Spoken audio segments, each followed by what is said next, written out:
महाराष्ट्रातील माझ्या बंधू भगिनींना जय श्री कृष्ण. उद्या श्रीकृष्ण जयंती आहे. मी तुम्हाला आजच शुभेच्छा देतो.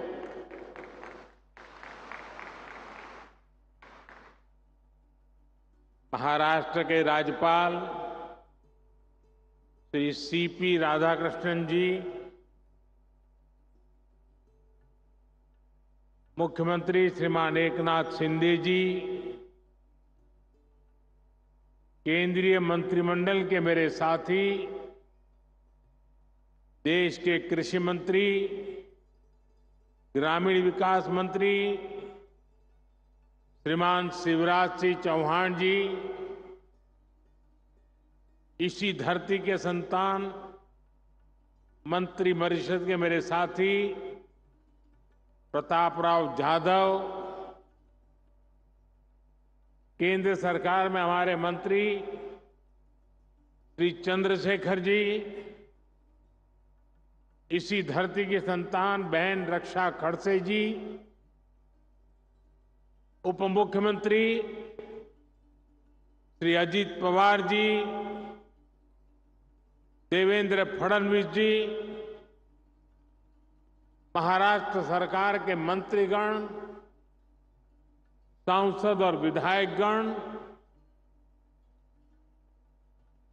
और विशाल संख्या में हमें आशीर्वाद देने के लिए आई हुई माताएं बहनें,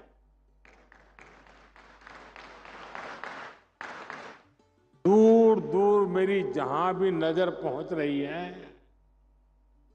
ऐसा लग रहा है माताओं का महासागर उमड़ पड़ा है.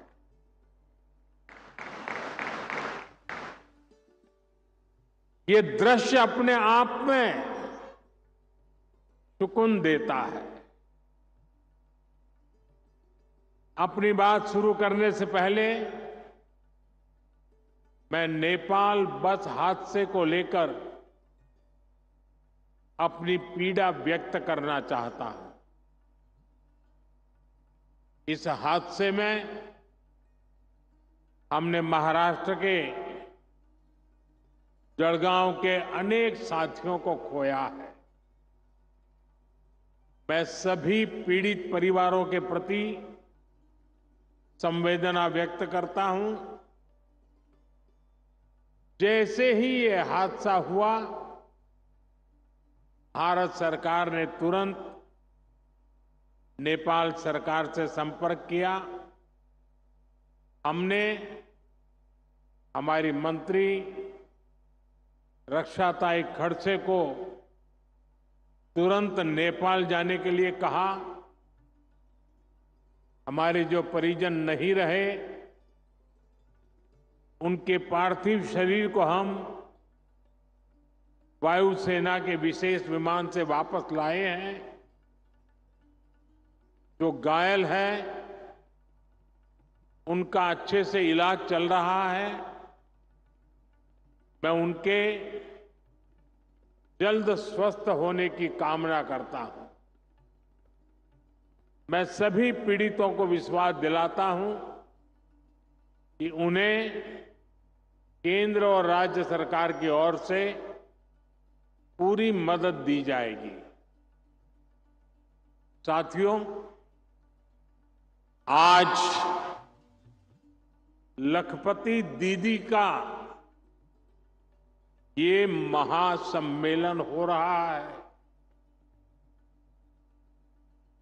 मेरी सभी लाड़की बहन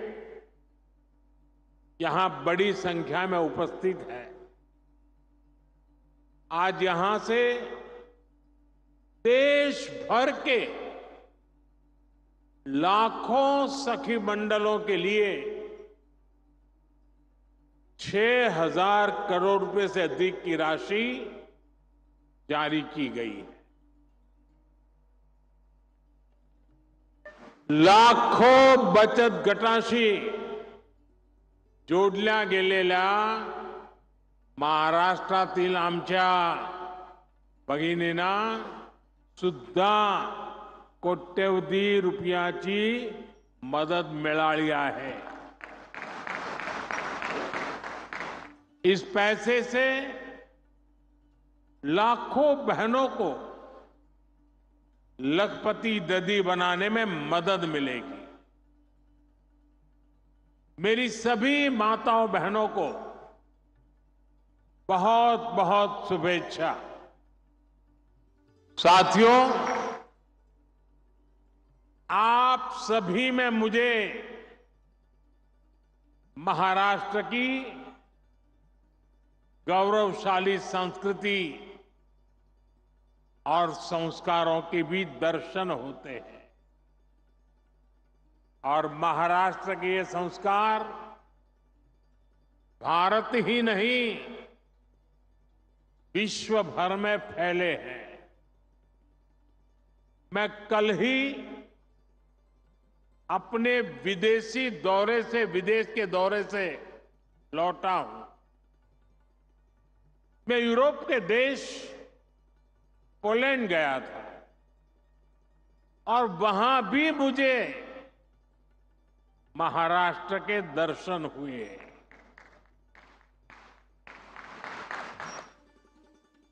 महाराष्ट्र की संस्कृति, यहां के संस्कारों के दर्शन हुए. पोलैंड के लोग महाराष्ट्र के लोगों का बहुत सम्मान करते हैं. यहां बैठकर के आप इसकी कल्पना नहीं कर सकते. वहां की राजधानी में एक कोल्हापुर मेमोरियल है. पोलैंड के लोगों ने ये मेमोरियल कोल्हापुर के लोगों की सेवा और सत्कार की भावना को सम्मान देने के लिए बनाया है. आप में से कुछ लोगों को पता होगा, दूसरे विश्व युद्ध के दौरान पोलैंड की हजारों माताओं और बच्चों को कोल्हापुर के राज परिवार ने शरण दी थी. छत्रपति शिवाजी महाराज के संस्कारों के अनुरूप राज परिवार ने, सामान्य लोगों ने शरणार्थियों की सेवा की. जब वहां मैं महाराष्ट्र के लोगों के सेवा भाव, मानवता प्रेम की प्रशंसा सुन रहा था तो मेरा माथा गर्व से ऊंचा हो रहा था. हमें ऐसे ही महाराष्ट्र का विकास करके महाराष्ट्र का नाम पूरी दुनिया में और ऊंचा करते रहना है. साथियों, महाराष्ट्र के संस्कारों को यहां की वीर और धीर माताओं ने सृजित किया है. यहां की मातृशक्ति ने पूरे देश को प्रेरित किया है. आमचे जळगाव हे तर वारकरी परंपराचे तीर्थ आहे. महान संत मुक्ताईची ही भूमि आहे. उनकी साधना, उनका तप आज की पीढ़ी के लिए भी प्रेरणा है. बहिणाबाई की कविताएं आज भी समाज को रूढ़ियों से बाहर निकल सोचने के लिए मजबूर करती. महाराष्ट्र का कोई भी कोना हो, इतिहास का कोई भी कालखंड हो, मातृशक्ति का योगदान अप्रतिम रहा है। छत्रपति शिवाजी महाराज के जीवन को किसने दिशा दी?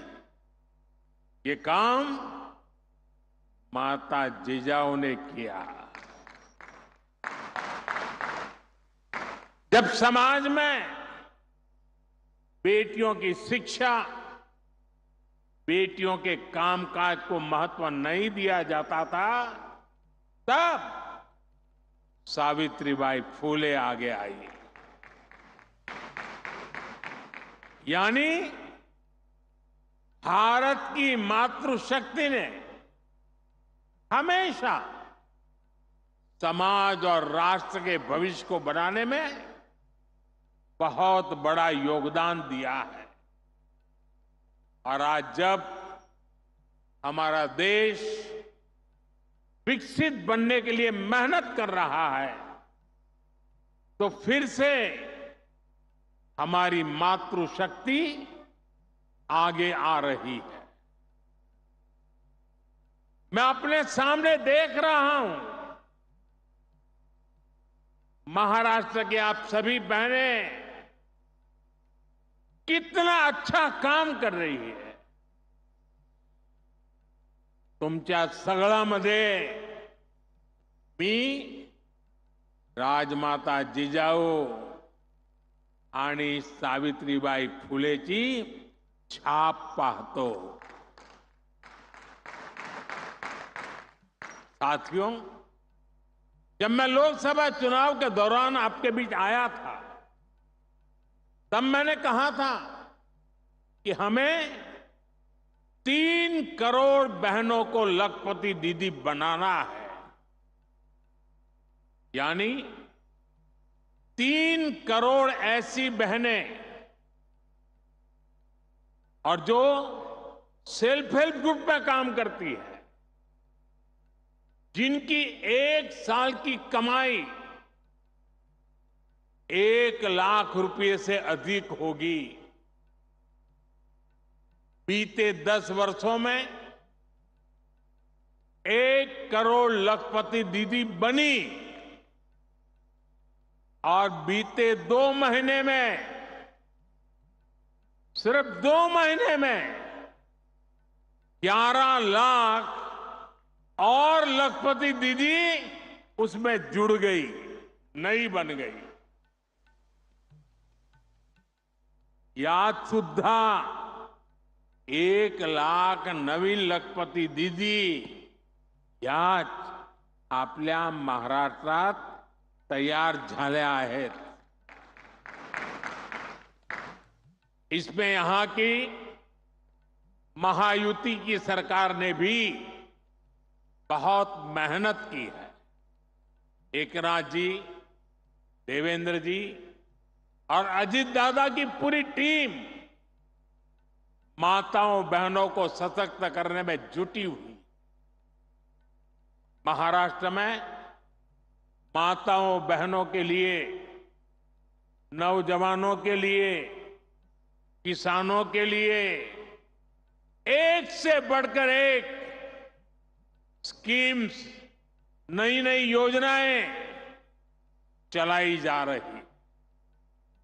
साथियों, लखपति दीदी बनाने का ये अभियान सिर्फ बहनों बेटियों की कमाई बढ़ाने का अभियान है, इतना नहीं है। ये पूरे परिवार को, आने वाली पीढ़ियों को सशक्त करने का एक महाअभियान है। ये गांव के पूरे अर्थतंत्र को बदल रही है। यहां इस मैदान में मौजूद हर बहन बेटी अच्छी तरह जानती है कि जब वो कमाने लगती है तो कैसे उसका अधिकार बढ़ जाता है, घर परिवार में उसका सम्मान बढ़ जाता है। जब किसी बहन की कमाई बढ़ती है तो परिवार के पास खर्चने के लिए पैसे भी ज्यादा जुड़ते हैं। यानी एक बहन का भी लखपति दीदी बनना पूरे परिवार का भाग्य बदल रहा है।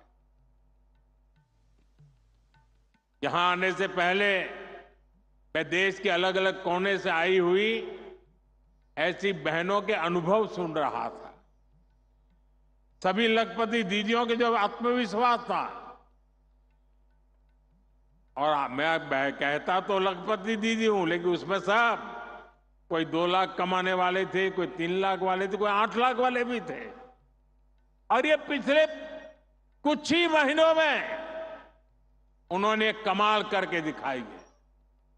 साथियों, आज आप हर तरफ सुनते हैं कि भारत दुनिया की तीसरी सबसे बड़ी आर्थिक ताकत बनने जा रहा है। इसमें हमारी बहनों बेटियों की भूमिका बहुत बड़ी है। लेकिन कुछ साल पहले तक ये स्थिति नहीं थी। बहनें हर घर, हर परिवार की खुशहाली की गारंटी होती है, लेकिन महिलाओं को मदद मिले इसकी गारंटी लेने वाला कोई नहीं था। देश की करोड़ों बहनों के नाम पर कोई प्रॉपर्टी नहीं होती थी।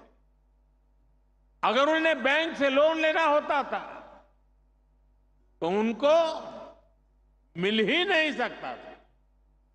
ऐसे में वो कोई भी छोटा मोटा काम करना चाहे तो चाहकर भी नहीं कर पाती।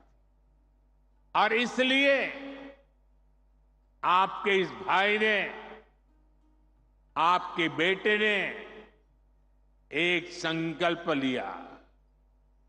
मैंने तय किया कि कुछ भी हो जाए, मेरे देश की माताओं, बहनों, बेटियों की हर मुश्किल को कम करके ही रहूंगा। इसलिए मोदी सरकार ने एक के बाद एक महिला हित में निर्णय लिए।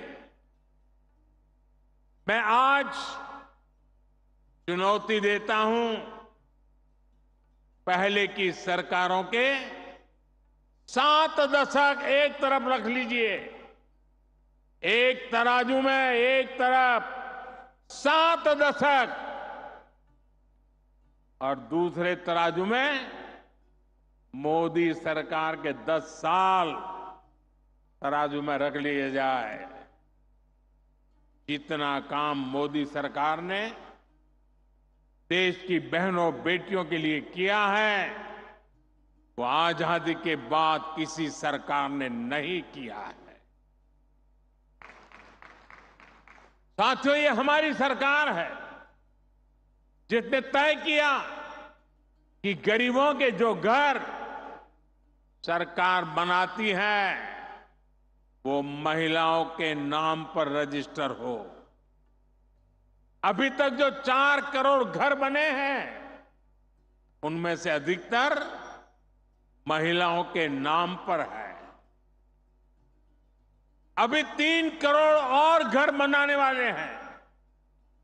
इनमें से भी अधिकतर घर हमारी माताओं बहनों के नाम ही होंगे, महिलाओं के नाम होंगे। दूसरा काम हमने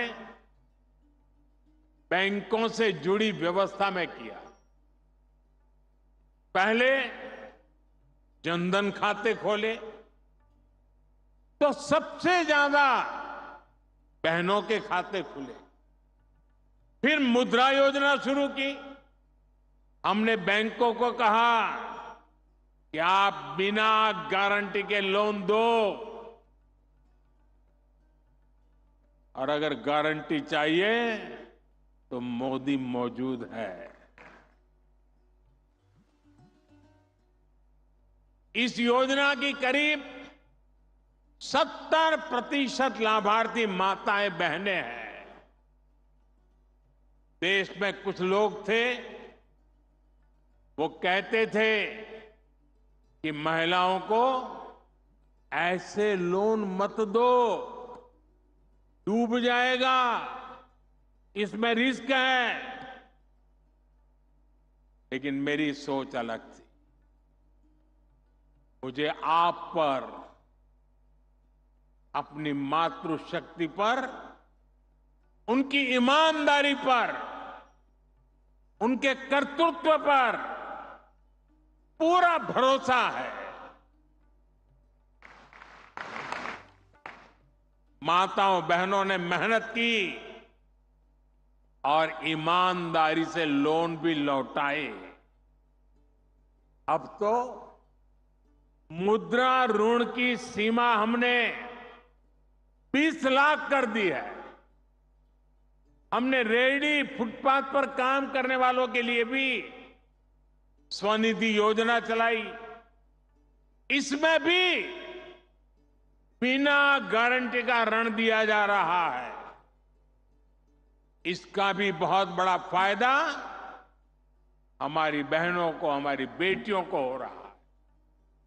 हमारे विश्वकर्मा परिवार जो हस्तकला का काम करते हैं, इसमें भी बड़ी संख्या में हमारी बहनें जुड़ी हैं। उनकी गारंटी भी हमारी सरकार ने ली है। साथियों, पहले जब मैं सखी मंडलों की बात करता था, महिला सेल्फ हेल्प ग्रुप की बात करता था, तो बहुत कम लोग थे जो ये देख पाते थे कि इसका महत्व क्या है। आज देखिए, ये भारत के अर्थतंत्र की एक बहुत बड़ी शक्ति बनती जा रही है। गांव-गांव में, दूर सुदूर आदिवासी क्षेत्रों में सखी मंडलों से जो परिवर्तन आ रहे हैं, वो सबके सामने है। 10 साल में यह आंकड़ा भी बहुत बड़ा है। 10 साल में 10 करोड़ बहनें इस अभियान से जुड़ चुकी हैं और हमने इनको भी बैंकों से जोड़ा है। हमने उन्हें बैंकों से आसान और सस्ता ऋण दिया है। मैं एक आपको आंकड़ा देता हूं और ये सुनकर के आप जरूर चौंक जाएंगे और आपको शायद मन में गुस्सा भी आएगा, क्या मेरा देश पहले ऐसे भी चलता था क्या? साल 2014 तक,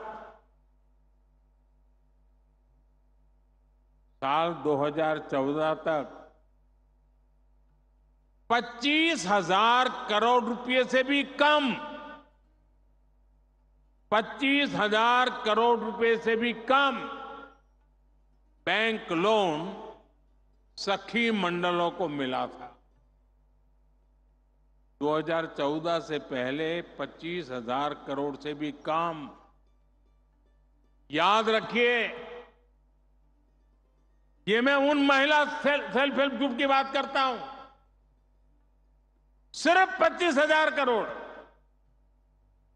जबकि पिछले 10 सालों में करीब 9 लाख करोड़ रुपए की मदद दी गई है।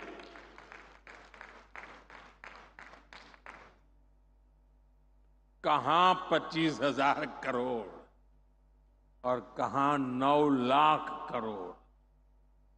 इतना ही नहीं, सरकार जो सीधी मदद देती है उसमें भी लगभग 30 गुना की बढ़ोतरी की गई है। इसका परिणाम यह आया है कि आज गांव की हमारी बहनें अपनी आय भी बढ़ा रही है और देश को मजबूत भी बना रही है। और मैं फिर से कहता हूं, ये तो अभी ट्रेलर है।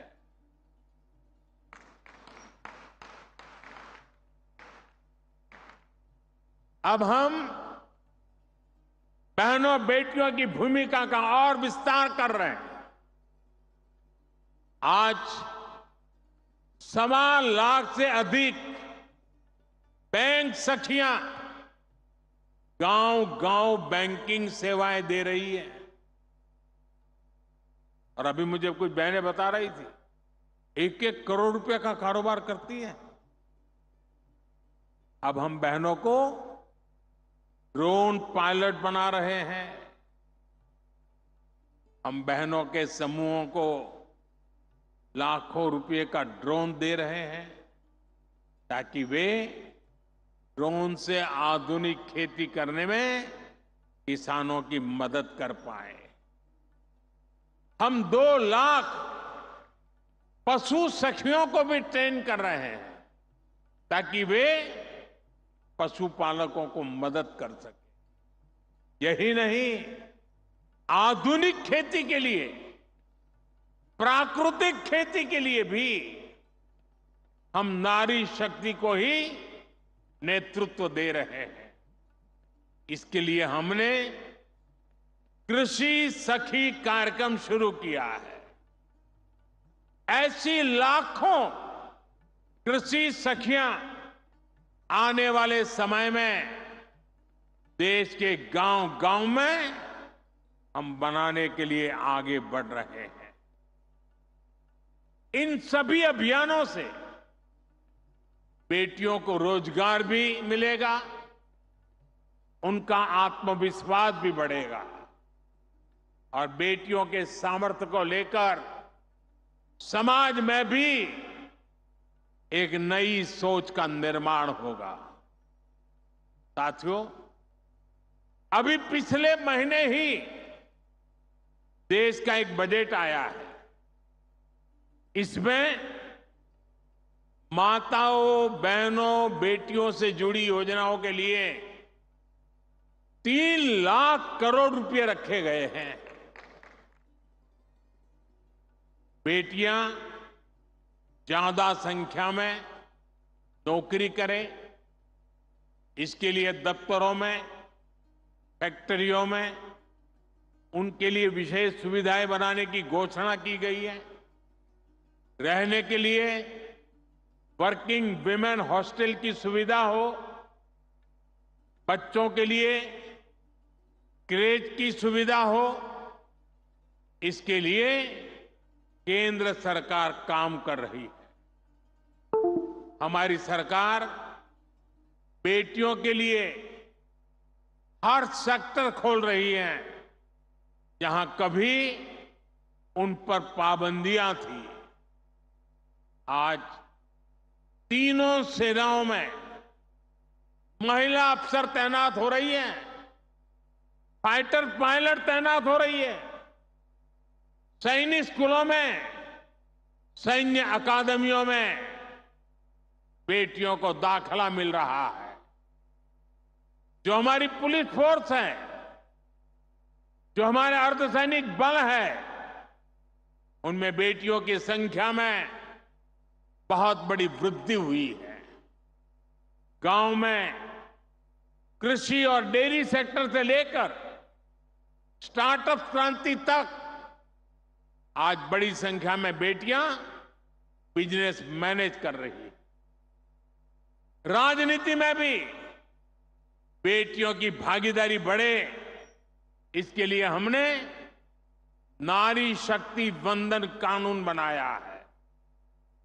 साथियों, माताओं, बहनों, बेटियों का सामर्थ्य बढ़ाने के साथ साथ उनकी सुरक्षा भी देश की प्राथमिकता है।